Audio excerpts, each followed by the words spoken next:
I'm sorry we got caught on the wires there, but it's a great pleasure because we're here talking with Sue Healy, and she's the Senior Vice President with a very interesting organization, really interesting organization called the Leadership Directories Incorporated, and she's in charge of content and so forth. We did a program with you 4 years ago, and now you're Executive Vice President. I congratulate you on the step up the board. Just senior. Oh, senior. Yeah, I'm sorry. yeah. I'm sorry. Let's not rush it. No, okay, right. Unless you heard something I didn't No, hear. no. Oh, I'm afraid not. It just comes off the tongue. But anyway, Sue, welcome so much. Thank We've you done for a having me program with again. you. Yeah, it's good to be back talking with you. And I think it'd be good for us to share not only a little bit of your background, but also the institution, the entity itself, because what you do is very, very interesting, will be interesting to a whole lot of people you and the organization do in terms of making information available and sharing it with other people. But maybe share your own background real quickly and then the institution. Okay. Well, my personal background, I'm from New England, born in Boston, and I've been in New York for 21 years with Leadership Directories for 21 years. Wow, okay, I studied English, and now I work in information. So okay, right. And how long have you been with information technology? With information directory? With 21 years. 21 years? Yeah. Boy, that's a lot of time. You've It been is. there.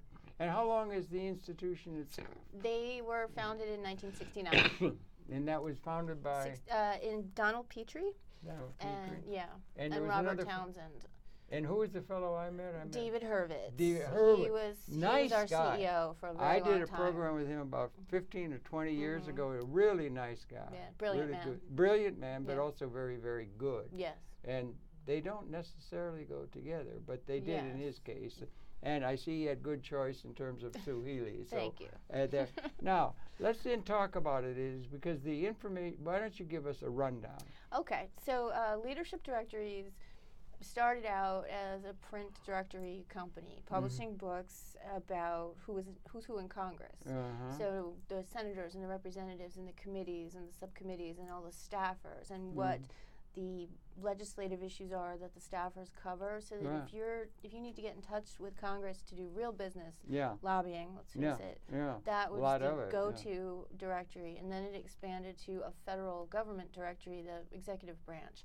So we have a hierarchy of up to 11 levels of organizational hierarchy in the federal government with hundreds of thousands of federal employees and executives and their titles, where they went to college. Their contact information? Yeah, their direct dial telephone numbers, email addresses, how to get, so you see the structure of the federal government, but you also then are able to contact people, and you see who's working in the same offices, which offices report to each other, and on some limited basis, we'll tell you who reports to whom individually. So then we also have state government, municipal government. Wow. For New York and San Francisco and what? Municipalities. I think it's 40. I'm trying to think of what our cutoff is. 60,000 population. And up. Yeah, it's a population cutoff. So the larger cities. Yeah. We cover. We're not going to have every small city in the country. We cover the larger ones and the counties.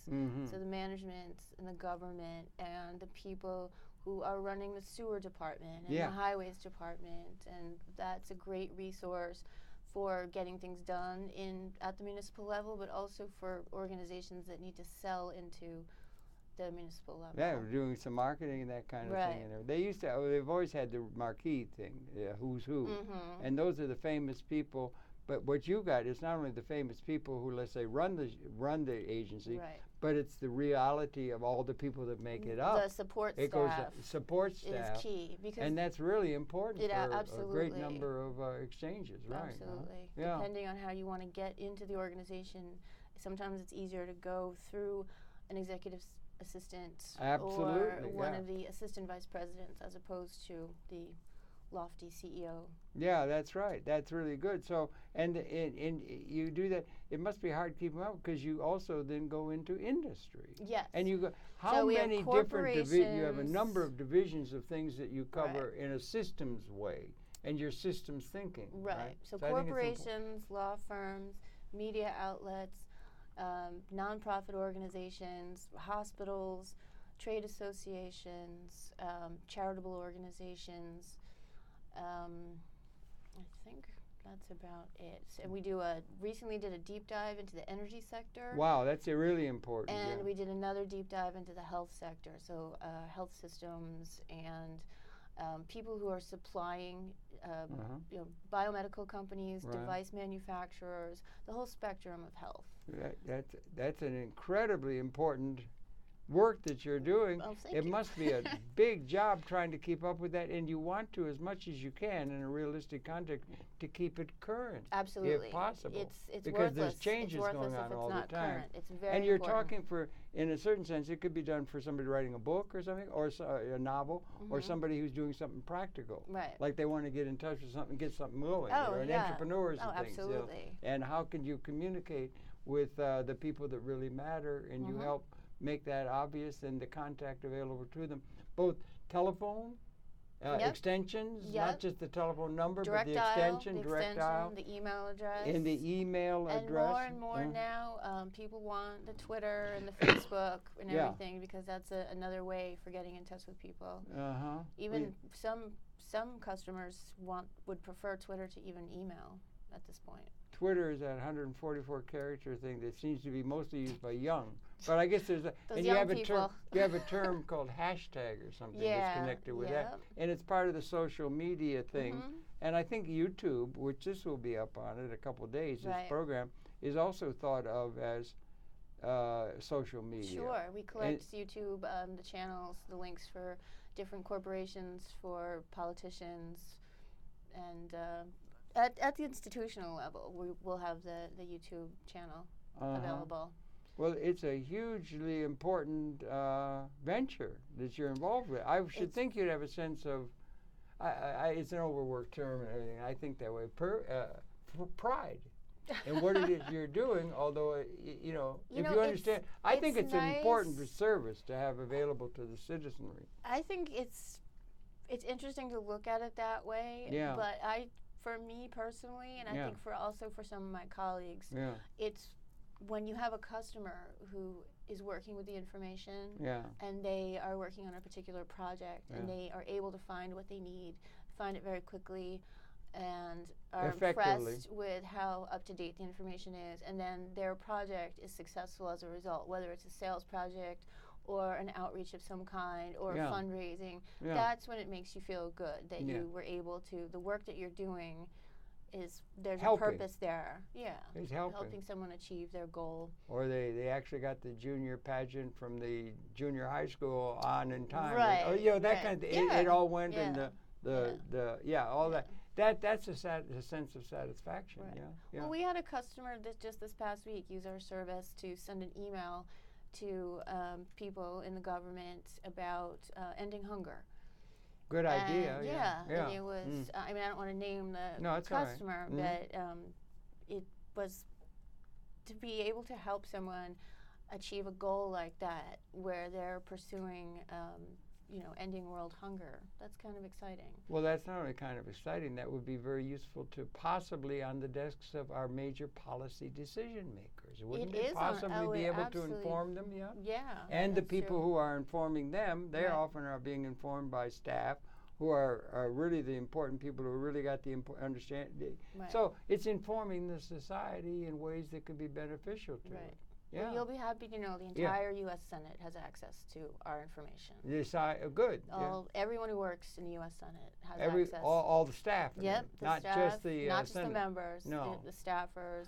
And each of these institutions have a unique. They have a unique structure. I mean, who's influencing what and that kind of stuff. And you can give patterns that CEO Mr. Smith is informed by his executive secretary or some, or people can suss it out, as they say in Britain. But we were talking about patterns earlier before we started recording, and because we at Leadership Directories cover the government and business and professions and the nonprofits, you have this ability to see a person's professional reach. So you can see if he's sitting on the board of a nonprofit while he's an executive at a particular corporation. You can find patterns like that from the data. You start to understand using the data, a person's professional network, the people that they used to work with, the people that they currently work with, the fact that if they're on this board over here and then that board over there, they might be able to introduce you to someone. And you also see the way that organizations are connected, because we will link the fact that a particular law firm has certain major clients, or if someone is lobbying for a particular organization, we're going to have that information. So you can see the kind of that relationship, and which can be interesting, particularly from a legal perspective, when you want to know who's working for whom. Yeah, and those matters really can amount to a great deal of, explanation for the structure of the society. Right, but the who knows whom thing is something that we take those relationships, the connections, the patterns, and we have them available in a product that we call Leadership Networks. Could you, that's the whole thing. Right, so you can put your name in and say, okay, how can I get to know this person? Who do I know that could possibly introduce me to that person?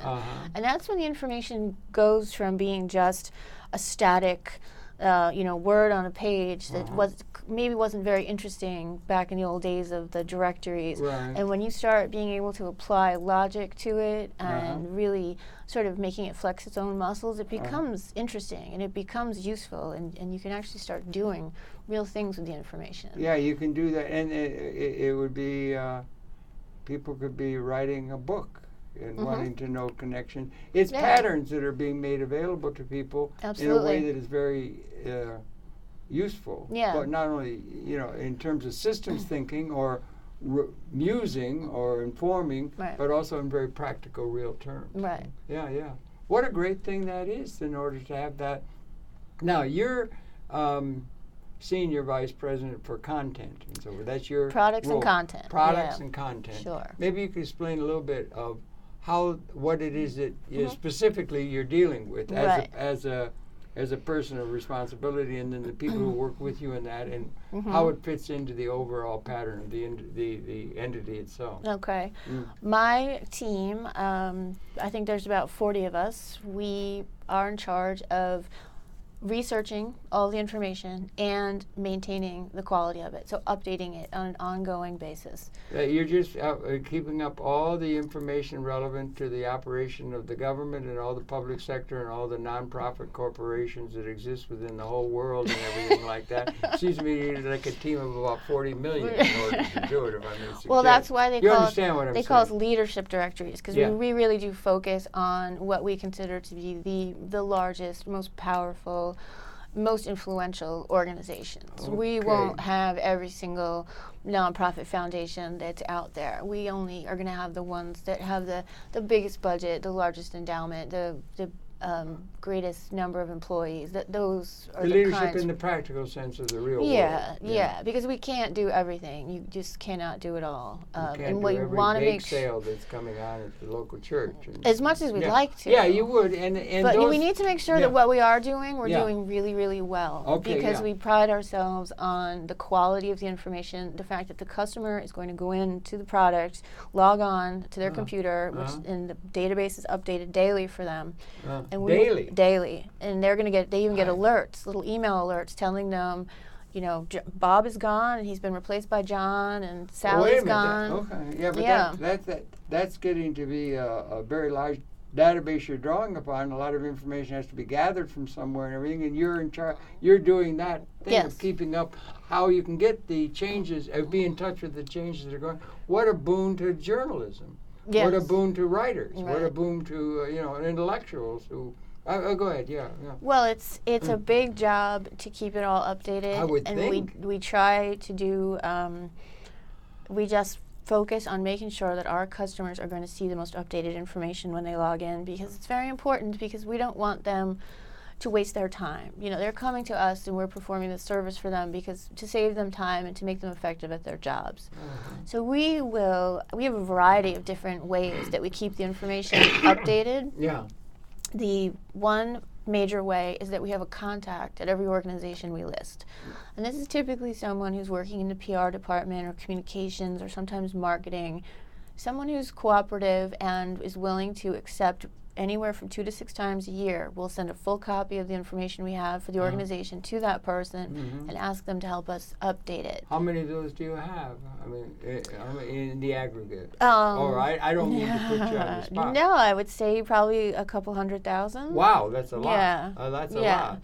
Because if you have a major corporation, you wouldn't send out the information you have for a major corporation to just one single person. If you have a subsidiary in Detroit, you send that to the communications person at the subsidiary. Right. Whereas the headquarter information that might be in Carlsbad, you'd send to Carlsbad. Right. That's important. So. And it's obviously all being aided or maybe made possible by the cybernetic development that is just shaping everything. Right. It seems you couldn't do it by note papers and No.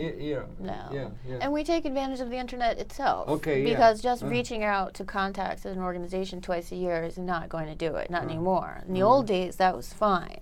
Okay. But you old can't days do. Being 15 years ago. 15 minutes ago. It seems, right. It seems like it. Yeah. Everything's moving so fast. Exactly. When I first started at the organization, the directory that I worked on, we published quarterly, and that was.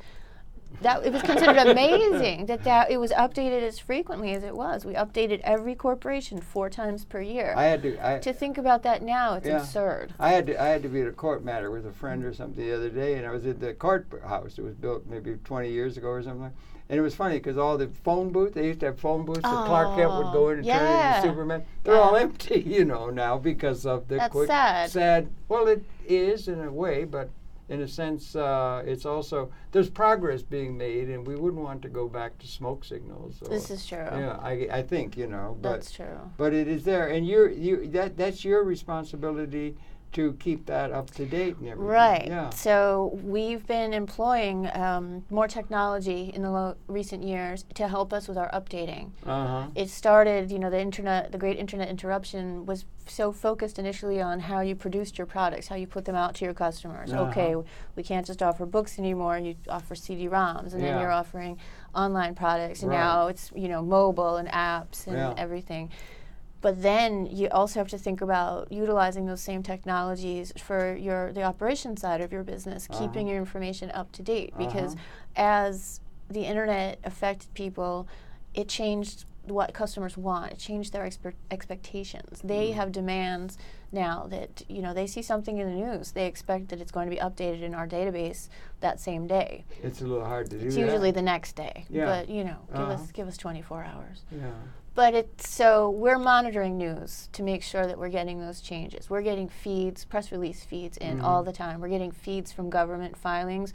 We have technology that's watching websites and sending us snapshots of websites saying that this little piece of information was removed and this piece of information was added. Wow. And we're watching the sites that are relevant to the content that we list so that we can make sure we have it most up to date. Let me talk to something that anybody who's in, let's say, a business or a stock market or something like that, there's a thing called the Bloomberg wire. Right. It seems to me you can't be in that business without the Bloomberg wire. Oh, correct. They're keeping it right up to date, right to the second, and that sort of thing. Sure. You can't do that, but that's focused on a relatively narrow set of indices. Right. Yours is a more comprehensive systems approach to what's going on in the universe rather than just what's going on Wall Street. He's doing, real-time financial data updating. We are doing people databases, organization databases, and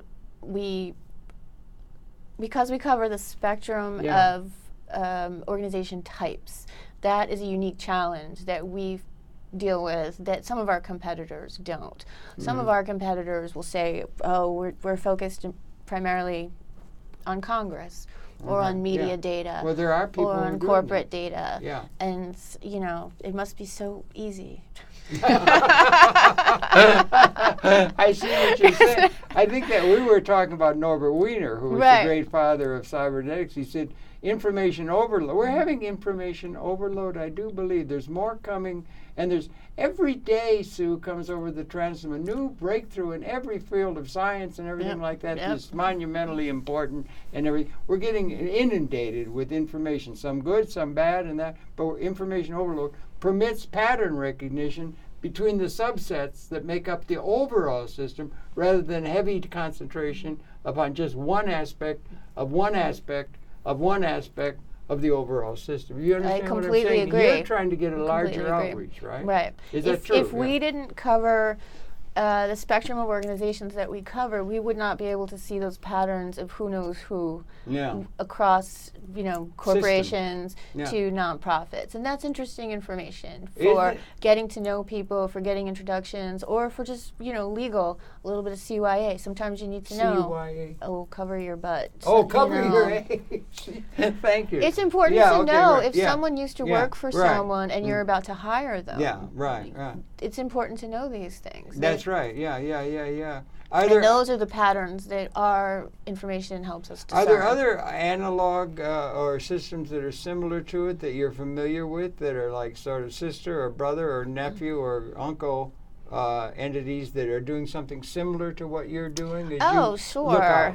And how many of them are there, and how do you deal with them? Is there an association of people with charges such as you have, that get together in annual associations and all of that, like the lawyers and the doctors do? The Software Information Industry Association, I think it's called. I forget. So that's a lot of information companies belong to that. I'm not going to sit here and rattle off my list of competitors, though. No, you're not going to do that? No. Okay. No, but much less all the hackers. Let's just talk about Leadership Directories. Absolutely. I'm all for it. No, I'm all for it, because I'm a big fan of that. And also, I think it's an important capability. It would not have been possible in its current implication without the cyber. I mean, you couldn't have done it the day of the telegraph, sending 2 or 3 messages a day from one town to another. It's interesting. By the time I joined the company, the fax machine existed. And I can imagine that prior to the fax machine, it must have been a lot more difficult. Oh, yeah. It was, you'd be doing a lot of mailing. I mean, even when I started, we were mailing copies of the information to the contacts at the organization. But I think it seems silly now, but at the time, it was fine because expectations were aligned with capabilities. They knew that to produce a printed directory and pop it in the mail once per quarter was fast. Nowadays, that's not fast, so the expectations have changed. So, of course, the smoke signals don't work anymore. But it's also going to be more accurate to the reality.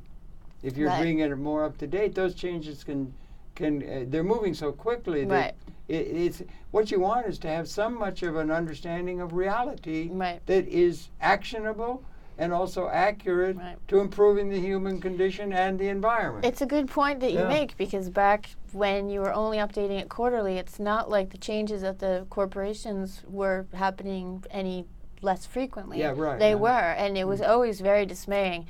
As soon as you sent the book off to the printer, inevitably a CEO died. Right. Always, every time. Yeah, sure, yeah. Well, it happens. Yeah, I know, it does.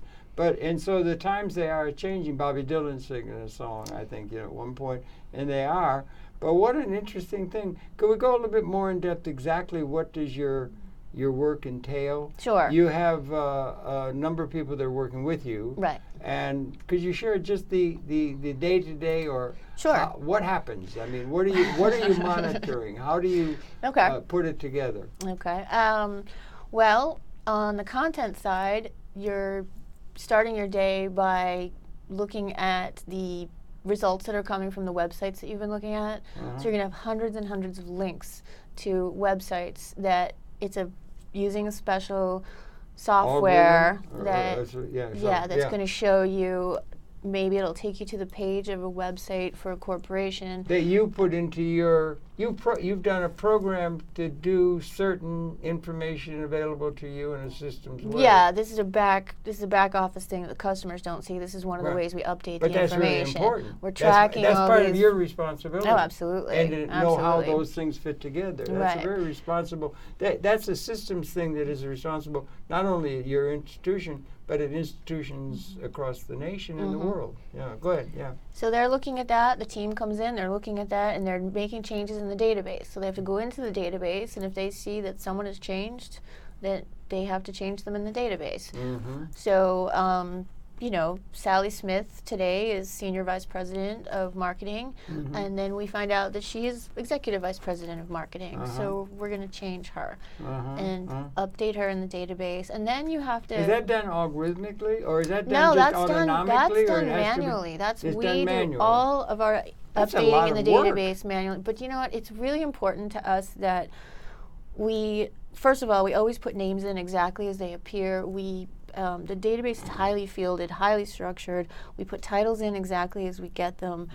And it's important to structure the information in the database appropriately because you want to be able to represent to the customers that hierarchy of the organization, which organizations report to which within the organization. That's important.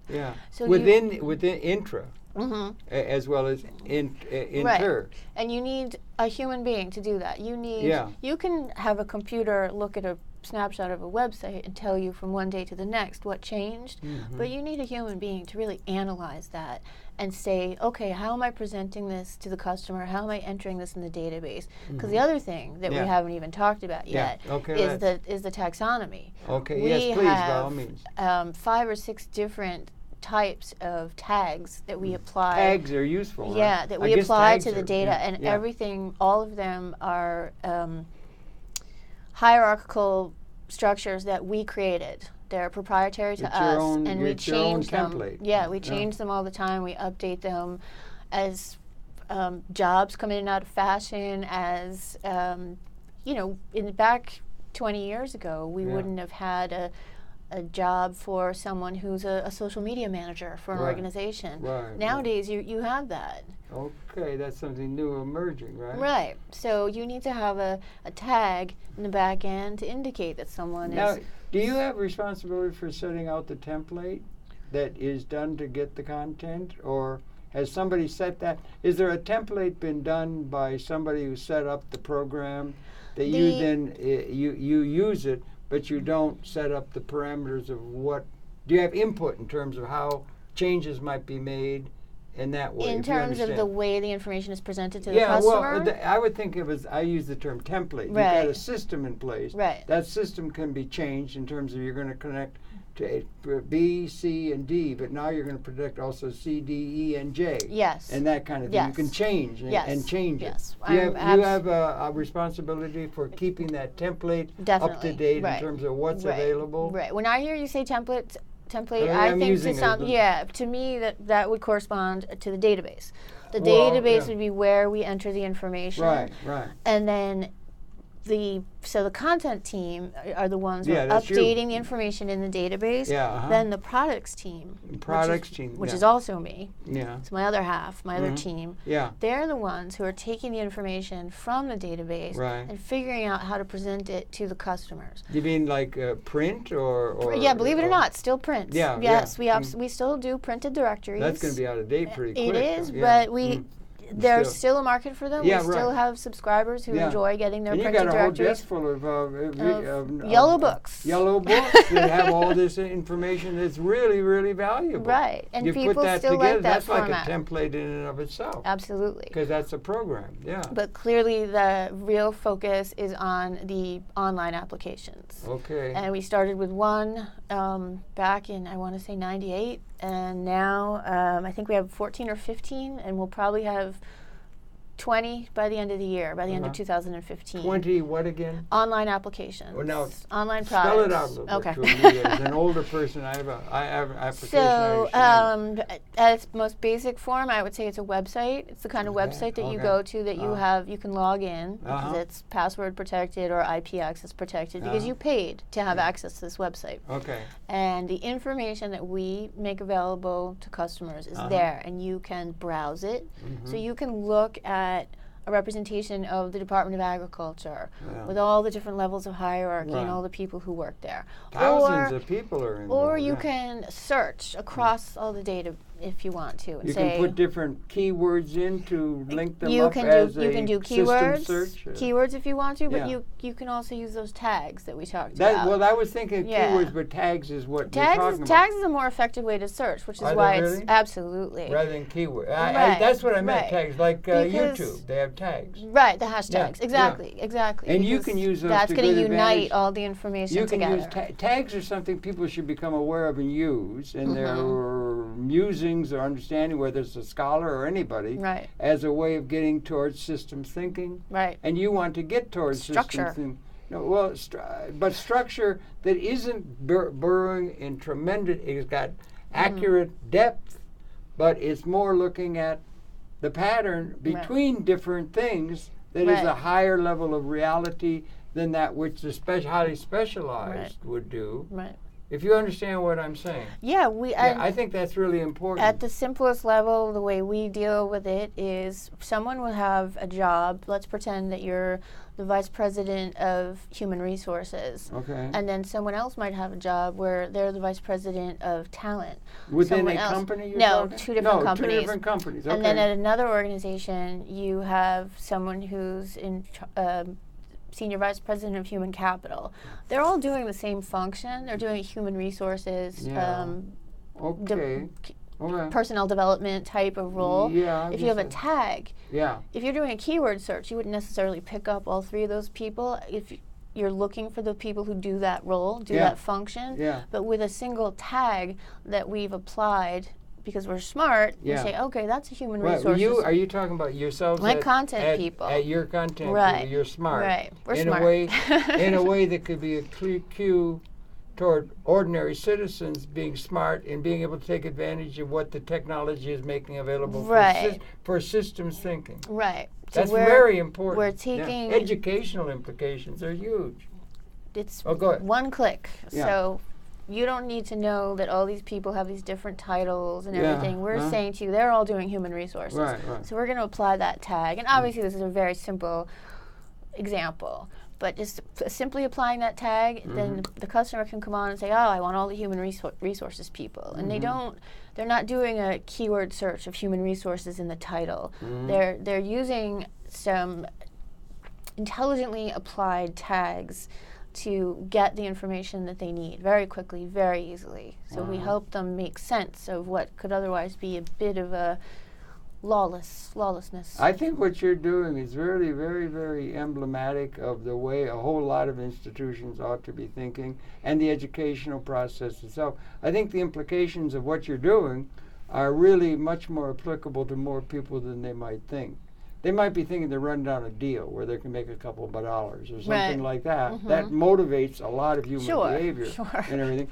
But your implications of what you're doing is much more emblematic of the way the world society is going to go and ought to be encouraged to go in order to get a systems understanding of what's going on in an information overloaded environment. I mean, I think do you understand what I'm saying? Yes, absolutely. Yeah. I'm glad I can help. Well, it's help that ought to be recognized and supported and so forth, and that's why we wanted to have you here to explain it to us and everything. It's very important, and you've got that many people. Do you work regular? Do you do any computing from home? Can you do it from home, yes, or do you have can. to come into an office? You can do it from home. I'm a bit of a traditionalist. I like to go to work. I like to go to the office, so I'm not distracted by the laundry or the cat or the refrigerator or the TV. A cat meowing. Yes, Set you off, yeah. Oh, right. Only when I'm trying to work, though. Oh, no, when you're trying to work and get something done. Yeah, right. And I like for my team to be in the office because I just enjoy being able to see them and talk to them. Yeah, human and stuff. communication. But you can definitely work from home. It's the kind of thing that, if you have a computer, you're working you can with get a in there. database. Yeah, it could be done like a web kind of thing. Sure. Do you do any Skyping between yourself? Do you have colleagues around the world? Is it all based in one area geographically? No, geographically we are New York and D.C. New York and D.C. We is do overwhelming, some limited Skyping if we want to have meetings, but typically we just talk on the phone. Do you cover something like the UN? Absolutely. Okay, well, the UN is not government. I mean, Right. it is in New York, Right. yes. We consider them to be an intergovernmental. International Court of Justice in Europe, or, do you reach out to international things, oil prices coming from Dubai or something? So, in terms of international, most of the international data we have is in the energy sector because we did a deep dive You call into it energy. deep dive. What is that? Can you explain the term? Is that a cybernetically recognized term? No, that's just kind of a buzzy term. But I understand. It's not even that buzzy anymore. It conveys great information to me. I understand. We had typically in our approach to researching information, we would find a sector. So one of the last sectors that we added to our collection was nonprofit, and we have typically will go very broad. There's a across lot of nonprofit stuff, NGOs and so forth. Yes. Yeah. But we were not industry specific. Okay. We were looking at nonprofits, and we were deciding who to add based on the size and the influence and those are decisions that have to be made according to some template or thinking of what's relevant. Mm-hmm. Yeah. And who sets that up? I mean, in the overall. That's me. Okay, well, that's a great responsibility. It is. It can be. You want to expand as much as you can within the limits of doability, to use the term. It's very easy to add information and research information. It's very difficult to keep it updated and maintained at the level that you really want to for your customers. Oh, that's a lesson. That's a lesson for all of humanity, really. Saying no is sometimes very difficult, but you have to do it for the overall health of the database. Okay, truly. And also how far can you reach? I mean, there's about 7 billion people in the world now, and I think it's heading for 9 by 2020. So that's an awful lot of people to include. Yeah, I'm not interested in every single one of them, though. You're not? No, I can't. I absolutely cannot. No, I know. I understand. It's there. Again, back to Norbert Wiener saying information. I mentioned that to you. I'll say it again. You were shocked. A human organism has, as I understand, somebody physiology could correct, but it's something on the order of 100 trillion cells. 100 trillion. It makes the internet look simple. Really? 100 trillion cells, and each cell has an individual nature to it, and each has its own personality, if you could say, and its own individuality. And each cell is connected with every other cell through a thing called DNA as a system. Right.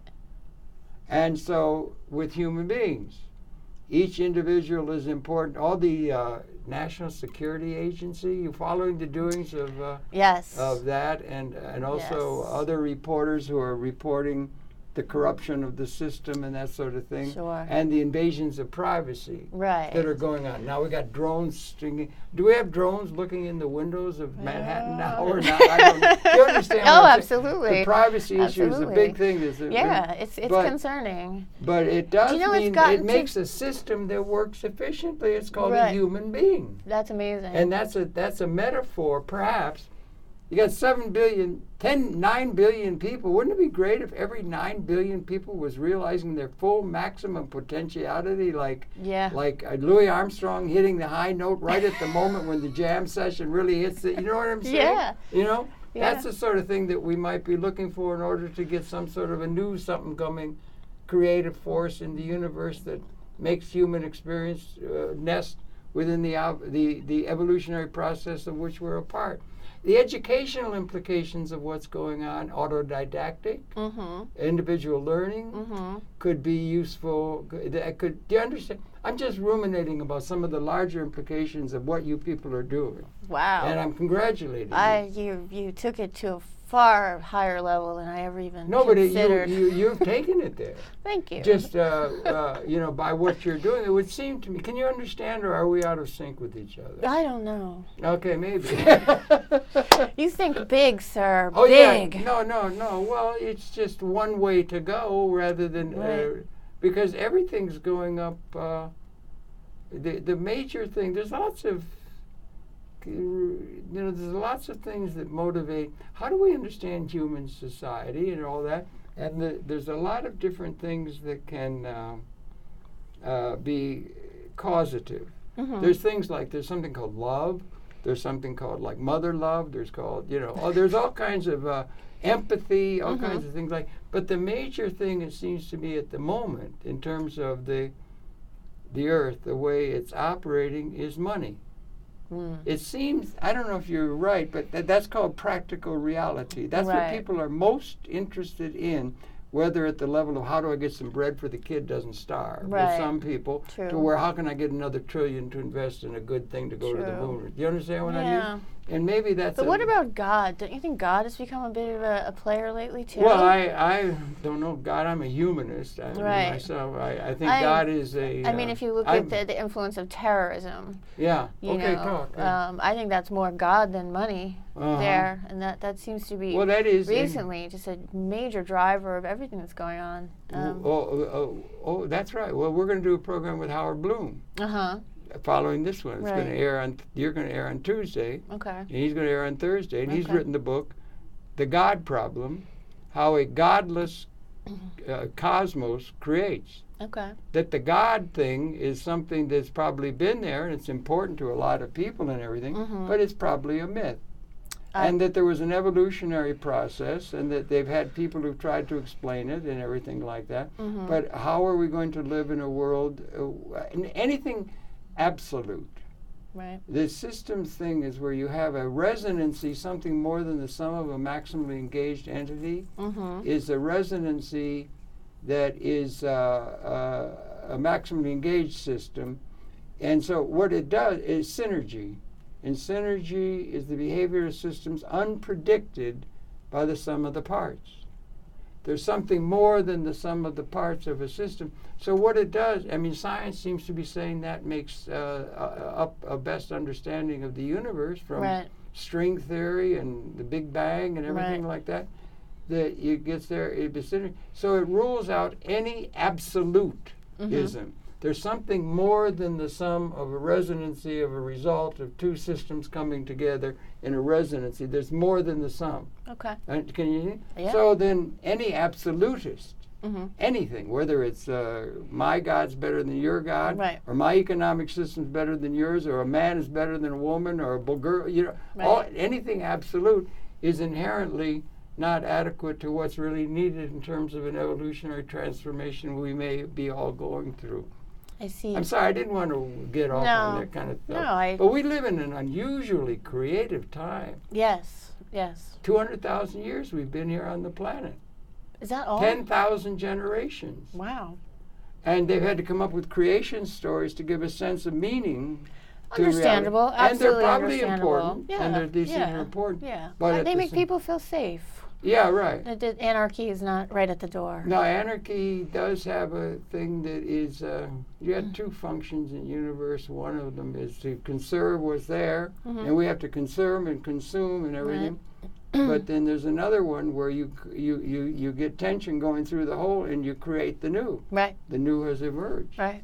We emerged as a species about 200,000 years ago. 10,000 generations we've been on the planet. Wow. And we're coming maybe to the end. You think? Well, we might be, yeah. I think it will end. I don't know if we're right there just yet. No, but we're coming to the end in a sense of the weapons have finally become species lethal. No. That's data you could run down. If they posed to you a question, would you be able to answer a question that somebody poses to you in your research thing? Like I don't know. Give me a for instance. There's a couple. Yeah. What does it mean to be a have and a have not world? We say there's the haves and have. Cervantes said there's the haves and have nots. What does it mean to be a have? How do you measure it? what is the tendency through time of the percentage of the world population in terms of the capability, which are haves, as opposed to have-nots? Right.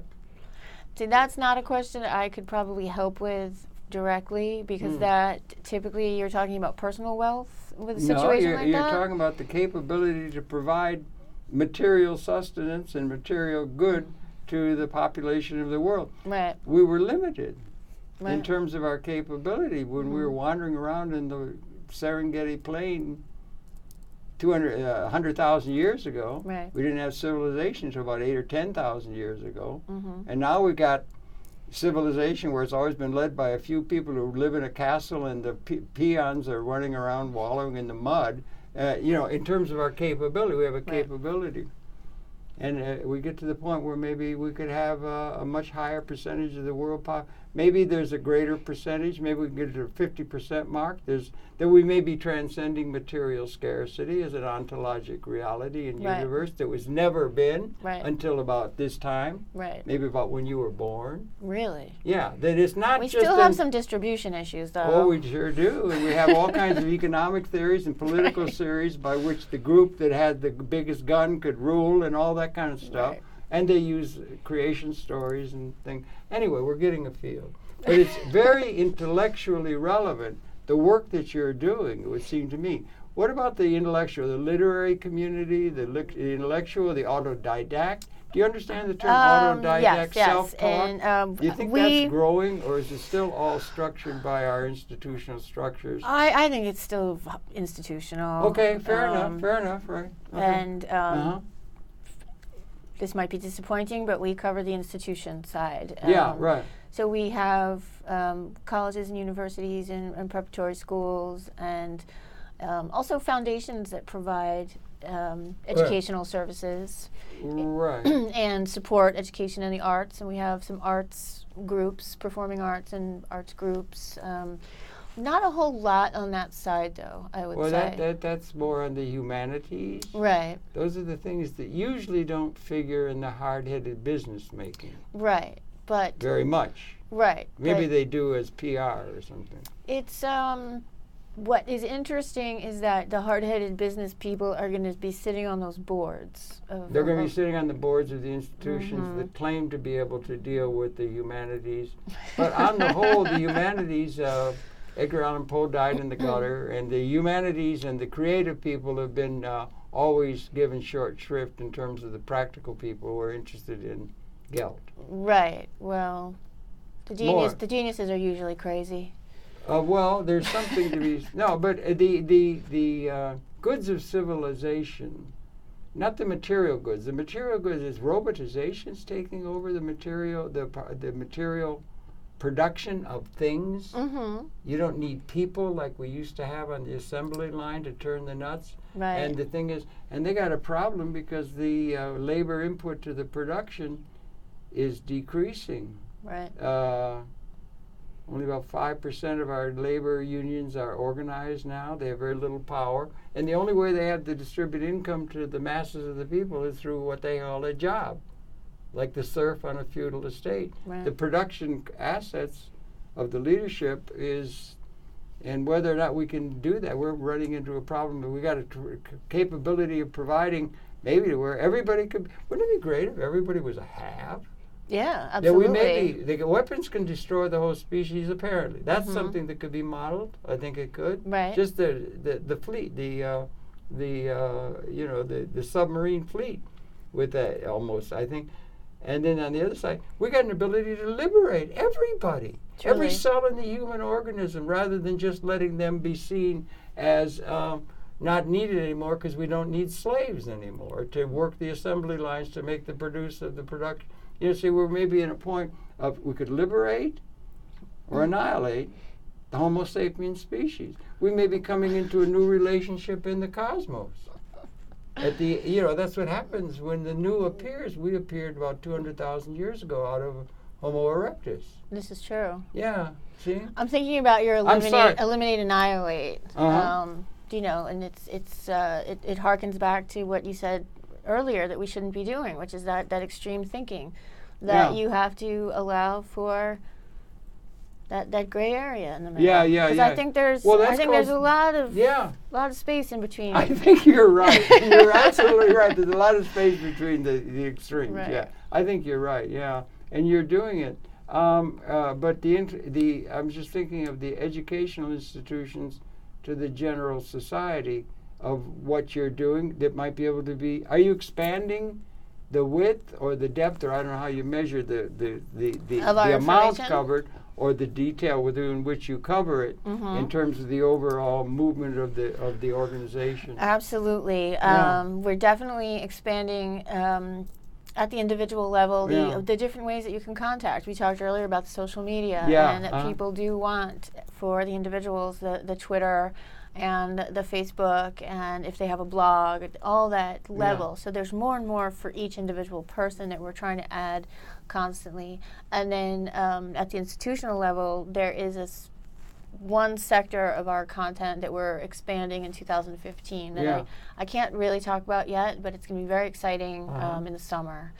We're going deeper, hierarchically deeper into a certain part of our content that I think will be very exciting for customers. Okay, well that's exciting for you too. It is. Yeah, I'm looking forward to it. That's like a creative process. Oh, absolutely. The job is very creative. Being able to, you're building these websites and you have to do front-end workflow. So you're on a website, and when you're on a website, you might not think about it, but there's someone who has to think about every step that you're taking along the way. Where are you putting that button?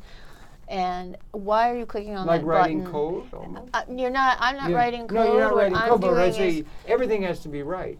Right. I'm doing user experience design, and you're thinking about how can you build this and design this so that people will all know how to use it. It'll be friendly. It'll be comfortable. And it's this step and then that step, and you have to think about, they make a mistake, and you have to plan for the fact that they might make a mistake. You do or have they to choose to take a right, or they choose to take a left, and you have to build all that in, and that's a very creative process. And it's a lot of fun. That's the fun side of the job. Yeah, you enjoy it very much. It's definitely. like a design thing. When you come up to election, that is always a time that really focuses a lot of attention because things change so quickly. Absolutely. And then you've got some other new things that you're just developing. Right. That you had sent me an email about. Yeah, maybe we could get in. We got about 5 minutes left. Okay. In about a month, we are going to have our first 2 apps available on the App Exchange for Salesforce. Okay. Salesforce is a cloud-based CRM that a lot of customer relationship management. Okay.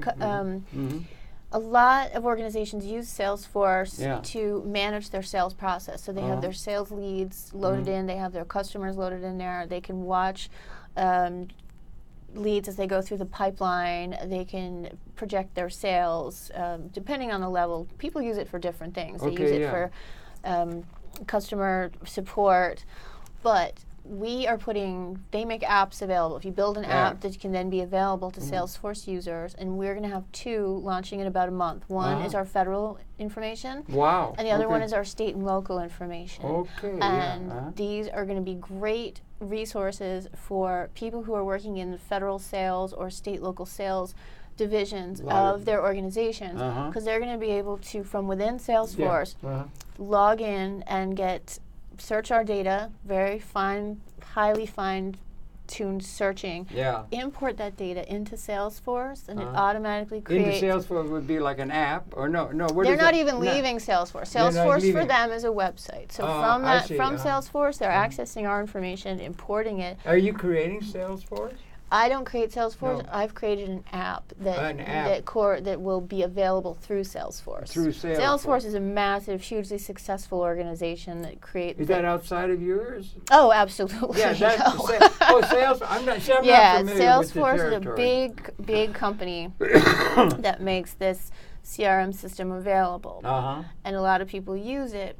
So the people who use it are now going to be able to access our federal data and our state local data. The product's called Quick Connect. Federal Quick Connect and state local Quick Connect. They're going to be able to install those apps and get our data into their Salesforce contacts and accounts and updated nightly, automatically, seamlessly. Boy, that's progress, isn't it? And then as they start to call on them, then these are leads in their Salesforce, and then they can move through their pipeline, and then boom, they drop them into their own database, their own customer database, and it's a seamless process. And it's right within their workflow. Yeah, you're gonna launch those things in about a month. In about a month from now, so it'd be maybe early spring of Quick Connect.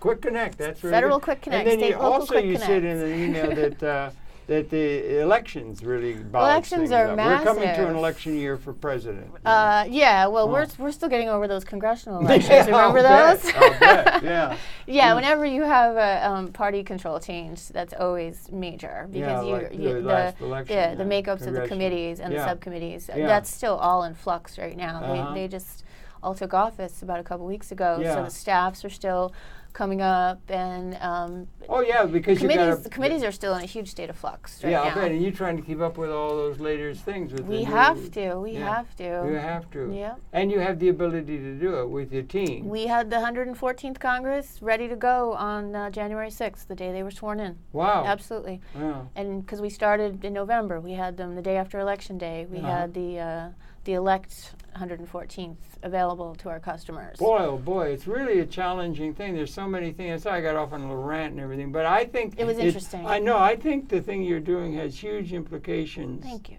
Educationally and that sort of thing. And I really congratulate you enormously on it. I think it's wonderfully interesting work. I'm glad you're having a good time. I am. You like to go to work. I do. Because you enjoy your work. I do. You're not supposed to enjoy your work. You're supposed to go like a quarry slave. Bummer. You're not supposed to. You're not supposed to have fun. Don't tell. You're not supposed to have fun like that, doing your work, good work, helping the world. Girl, don't you understand? You don't understand. I understand nothing. Yeah, good. That's better than, anyway, that's really good. I can finally admit it. Yeah, but that's really interesting stuff. And again, let's just let the people know. It's called the... Leadership Directories. And you got a site? LeadershipDirectories.com. LeadershipDirectories.com. You can get all the news you can get all the contact you might need for that and everything like that. And then maybe even think about getting involved with you. Come to the website and sign up for a free trial, and you can take it, log in for a couple of days and see if it's interesting. And How's it going? Is it growing? Is it growing? Yeah, it's what are the online business especially. Obviously the print is... Yeah, right, print. But the online is growing, definitely. I think we're just McLuhan. We used to visit. Did you know Marshall McLuhan? He was a scholar of media. I didn't know him personally. No, not personally. Of him. Yes. Like knowing James Joyce. He was a great Joyce scholar. But he said that he wrote a book called the Gutenberg Galaxy. It was about we're transcending print. Right. We're coming into an electronic age and everything like that. Sure. And that the books are not selling well now. People are going electronic by and large. I just bought a book last week. Well, I know, but so there you go. You're happily creative, but a lot of people. But in any case, that's something he said that we're moving into an electronic age and a multimedia age, and we're doing that. It seems to me that's exactly what you're happening to do. Yep. You're happening to set a template that can realistically, not idealistically or off the cart, set a template that can help this birth or this releasing of energy and meaningful existence to a whole lot of people, whether it be at a very low, regular, daily level or at a very high intellectual level of concern. And if they could follow in your enjoyment of what you do, it would be a good example for all of humanity. And I thank you very much for all the good work. Thanks for having me back. Always fun. Sue Healy, and she's the senior Vice President for Products and Content. Products and Contents. You can see it here. You got it there, leadershipdirectories.com. Thanks a lot for coming in. Give my best regards to the people there and I understand we're more or less close to one another. We got to get together and have a cup of coffee one of these days. Okay, sounds like a plan. I want you to introduce you to my new dog. Comet? He's really Prince Comet? No, I'm not sure. We got to give that dog a name. I know that dog is funnier than Charlie Chaplin for sure.